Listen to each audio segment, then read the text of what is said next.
जय जगन्नाथ। मंडल कमेटी की नई साल कुछ उदास रही। अगर आपको ट्रंप ने शपथ ग्रहण समारोह में बुला लिया होता तो उत्साह कुछ और होता। सुना है चीन वाले ने बुलावा ठुकरा दिया, उसी की जगह बुला लेते। एक सीट तो खाली हुई होगी। ऊपर से ट्विटर पर पीएमओ को अनफॉलो और कर दिया। सरदार जंडाल सिंह ने भर्राई आवाज में कहा, भाई गोरे भरोसे लायक नहीं होते। पिछली बार साहब ने सारा प्रोटोकॉल तोड़कर नमस्ते ट्रंप किया था। इस बार देश भर में हवन किए। प्रधान नत्था सिंह ने आशंका जताई कि बाइडेन की बीवी को हीरा देने से तो नाराज नहीं हो गए। सरदार जी ने अपनी डौ में बहते हुए कहा कि वर्तमान का नहीं तो इतिहास का ही लिहाज कर लेते। हमने तो कभी गोरों का विरोध नहीं किया, यहां तक कि आजादी की लड़ाई में भी हिस्सा नहीं लिया और अंग्रेजों के लिए सैनिकों की भर्ती भी कराई थी। अब कल्लू के पट्टे रमले प्रजापति ने व्हाट्सएप पर मिली जानकारी के आधार पर अपना ज्ञान पेला। आजादी की लड़ाई में हिस्सा लिया तो था, उसे सुधारते हुए बोला जाता बोला हाँ लिया था, बांग्लादेश की आजादी की लड़ाई में। जब से उन्हें यह बात पता चली है वे संविधान बदलने पर उतारू हो गए हैं। अपने वाले के चक्कर में बेचारे मुजीबुर रहमान और फंस गए। बांग्लादेशी अब उन्हें राष्ट्रपिता मानने से ही इनकार करने लगे हैं। कहते हैं आजादी की लड़ाई का इतिहास झूठा है। भीमा कश्यप ने हस्तक्षेप करते हुए कहा, मतलब अल्पसंख्यकों पर हमला करने और इतिहास बदलने के मामले में हम एक हैं। सरदार जी ने गुस्सा करते हुए कहा, यह मजाक का नहीं बल्कि विश्व गुरु की प्रतिष्ठा का सवाल है। हमारे साहेब ने शांति का नोबेल पुरस्कार लेने के सारे गंभीर प्रयास शुरू कर दिए हैं। वे बड़े दिन पर चर्च भी गए और अजमेर शरीफ में दरगाह भी चढ़वाई। दिलजीत दोसांझ को भी मिलने बुलाया और तैमूर का हालचाल भी पूछा। ठाकुर अजगर सिंह ने कहा कि नोबेल पुरस्कार की जुगाड़ में तो मणिपुर के सीएम बीरेन सिंह भी लगे हैं।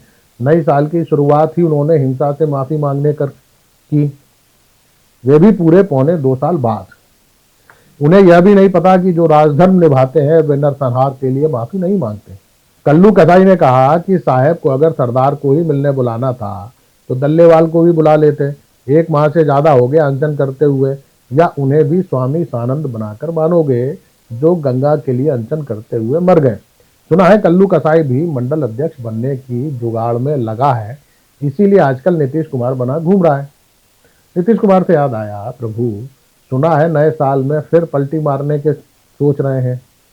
हम तो उस पुराने साल को कोसते हैं जिसने आपको लंगड़ा बना दिया, वरना बैसाखियों की क्या मजा है। आपके रहमो करम पर गुजर करती थी। नया पुराना साल न होता तो एनडीए का नाम भी न होता।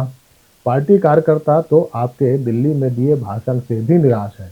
पहली बार आपने मोदी की गारंटी शब्द का प्रयोग नहीं किया। दूसरी तरफ केजरीवाल सीना ठोककर गारंटी बांटता घूम रहा है।